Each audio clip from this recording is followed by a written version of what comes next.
जिस लड़की की कहानी मैं कहने जा रहा हूं, आप उसे नहीं जानते होंगे, क्योंकि वो कंगना रनौत की तरह क्षत्राणी नहीं थी। वो अरबों में खेलती भी नहीं थी। उसने झांसी की रानी फिल्म भी नहीं बनाई थी। उसे किसी सुरक्षा, किसी हिफाजत की ख्वाहिश भी नहीं थी। उसका नाम सुशांत भी नहीं था। वो किसी राज्य की मर्यादा का सवाल भी नहीं थी। न किसी चुनाव का मुद्दा होने की कोई संभावना थी उसमें। लेकिन अखबार के जरिए, फेसबुक, व्हाट्सएप, ट्विटर के जरिए, किसी परिचित के जरिए शायद सुना हो आपने उसके बारे में।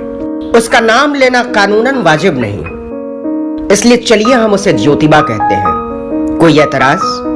क्यों होगा, ऐसा आप कहेंगे। लेकिन क्या वाकई तुम जहां कहीं भी हो वहीं से सुनो ज्योतिबा इस कहानी को, और इसके बावजूद सुनो कि तुम्हारे लिए मोमबत्तियां नहीं जलाई जाएंगी।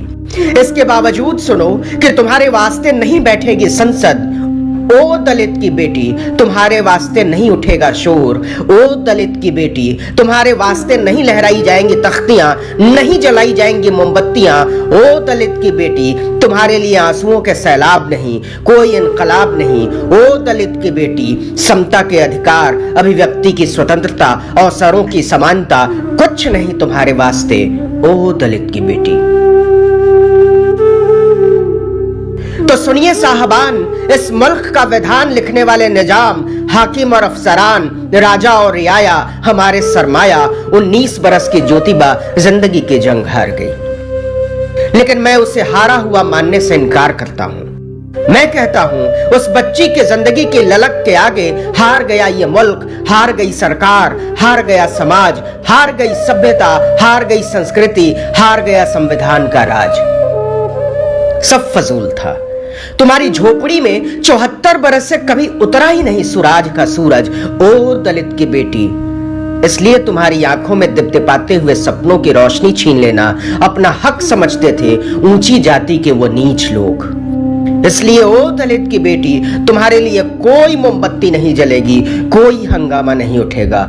ओ दलित की बेटी। 14 सितंबर के सुबह ज्योतिबा चारा काटने के लिए खेत पर गई थी, लेकिन लौटी नहीं। बहुत देर हुई तो परिवार तलाश में बाहर निकला। मां ने बताया था कि बहुत खोजने के बाद बेटी एक पेड़ के पास रक्त से लथपथ मिली थी। उसका दुपट्टा उसके गले में बंधा हुआ था। वो पूरी तरह बेसुध थी और बस जैसे तैसे सांसें भर चल रही थी। पुलिस ने तफ्तीश शुरू की, लेकिन तफ्तीश के लायक कुछ था ही नहीं। मामला एकदम साफ था। गांव के ही अगड़ी जाति के 4 लड़कों ने उसे अपनी हैवानियत का शिकार बनाया था, लेकिन इतने से उनका जी नहीं भरा था। वो चाहते थे कि वो कभी जुबान न खोल सके, इसलिए सारी हदें पार करते हुए उसके चेहरे को कुचल दिया था। उसकी रीढ़ की हड्डी तोड़ डाली थी और गर्दन मरोड़ दी थी। उससे पहले हाथरस जिला अस्पताल में भर्ती कराया गया, फिर अलीगढ़ के जैन मेडिकल कॉलेज ले जाया गया, और 14 दिन तक ये शांति प्रिय देश अपनी रफ्तार में चलता रहा, जैसे कुछ हुआ ही ना हो, जैसे कुछ घटा ही ना हो। ओ दलित की बेटी, तुम्हारी जिंदगी का क्या मोल था?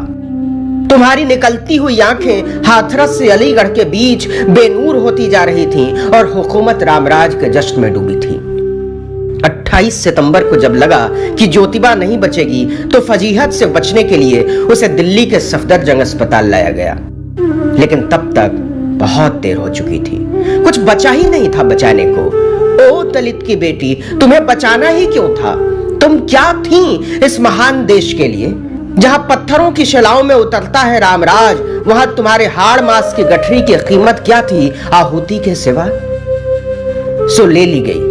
डीएम साहब ने ऐलान किया कि तुम्हारी जिंदगी का मोल तय कर दिया गया है। पहली किस्त में 4,12,500 रुपए और दूसरी किस्त में 5,87,500 रुपए, कुल 10 लाख रुपए मात्र। प्रशासन खुश है कि उसने अपना काम कर दिया है, और अब तुम्हारे पिता, तुम्हारी मां और तुम्हारे भाई बहनों को इस इंसाफ पर खुश होना चाहिए।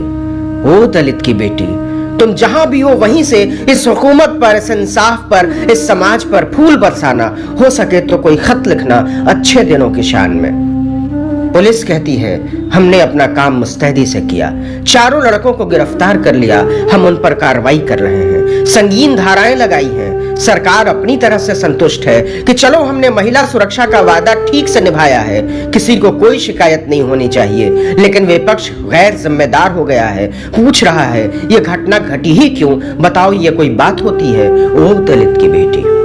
पूर्व मुख्यमंत्री मायावती ने कहा यूपी के हाथरस में दलित पीड़िता की गई जान अति दुखद है। सरकार पीड़ित परिवार की हर संभव सहायता करे और फास्ट ट्रैक कोर्ट में मुकदमा चलाकर अपराधियों को जल्द सजा सुनिश्चित करे। बीएसपी की यही मांग है। कांग्रेस महासचिव प्रियंका गांधी वाड्रा ने कहा कि इस घटना ने पूरे राज्य को हिला दिया है। उन्होंने ट्विटर पर लिखा कि हाथरस, शाहजहांपुर और गोरखपुर में एक के बाद एक ऐसी घटनाओं ने राज्य को हिला दिया है। यूपी में कानून व्यवस्था हद से ज्यादा बिगड़ चुकी है। महिलाओं की सुरक्षा का नामो निशान नहीं है। अपराधी खुलेआम अपराध कर रहे हैं। इस बच्ची की जान लेने वालों को कड़ी से कड़ी सजा मिलनी चाहिए। योगी आदित्यनाथ, यूपी की महिलाओं की सुरक्षा के प्रति आप जवाबदेह हैं। भीम आर्मी के मुखिया चंद्रशेखर आजाद तो जब लड़की को देखने पहुंचे थे तो पुलिस ने उन्हें रोक दिया था, इसलिए उन्होंने सबसे कड़ी लाइन ली है। कहा मौत के जिम्मेदार जितने वो हैवान हैं, उतनी ही जिम्मेदार उत्तर प्रदेश की सरकार भी है। तो बताओ ना ओ दलित की बेटी, और क्या चाहती थी तुम? क्या मोल था तुम्हारी जिंदगी का? तुम न दिल्ली मुंबई में रहती थी, न तुम उच्च कुलीन तबके से आती थी, न तुम्हारी जात ऊंची, न तुम कंगना रनौत की तरह वाहियात बातें करती थी। तुम किसी अर्णब गोस्वामी, नविका कुमार या ऐसे किसी चमकदार पत्रकार की चेतना को झकझोर भी नहीं सकती थी। तो बताओ ना तुम्हारे लिए क्यों लड़ती है दुनिया? ओ दलित की बेटी, लेकिन तुम जहां कहीं भी हो वहां मैं तुम तक अपनी एक आरज़ू पहुंचाना चाहता हूं। क्या तुम सुन सकोगी? ओ दलित की बेटी, तुम्हें क्रोध तो नहीं आ रहा बार बार दलित की बेटी कहने पर? समझती तो होगी तुम कि तुम्हारी योनि और उनकी हवस के बीच सिर्फ और सिर्फ जातियों का फासला था। कितना खराब लगता है इसे लिखना और इससे भी ज्यादा खराब लगता है इसे कहना, लेकिन मुझे मालूम है सबसे ज्यादा तकलीफ देह है इसे सहना। बर्दाश्त की टूटती हुई हदों पर तुम्हारी थमती हुई सांसों में मैं अपनी भी सांसों को थमता हुआ महसूस कर रहा हूं, जैसे मेरे ही हलक में अटक गई है तुम्हारी टूटती हुई आवाज के गिरह। इस देश को कभी माफ मत करना। यह देश तुम्हारा कभी नहीं था। यह देश ऐसी किसी भी लड़की का नहीं जिसके छटपटाहटों पर गिद्धभोज के जश्न मनाए जाते हैं। ओ दलित की बेटी, तुम मत माफ करना इस मुल्क को। हम तुम्हारी माफी के लायक नहीं, हरगिज नहीं, हरगिज नहीं, हरगिज नहीं।